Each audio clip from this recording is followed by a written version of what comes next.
The secret world of food stylists. Have you ever noticed that food in advertisements always looks perfect? Burgers seem bigger, ice cream never melts, and pancakes look absolutely flawless.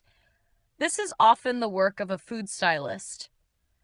A food stylist prepares food for advertisements, films, magazines, and restaurant menus.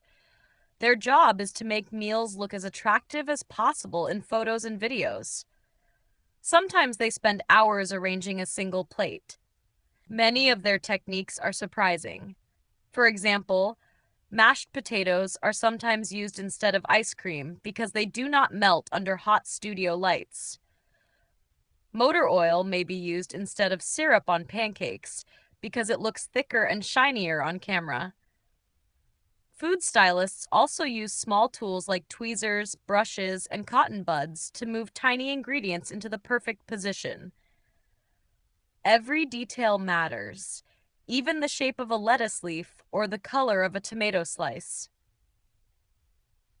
Although the food looks delicious, it is not always safe to eat after filming. The main goal is not taste, but appearance.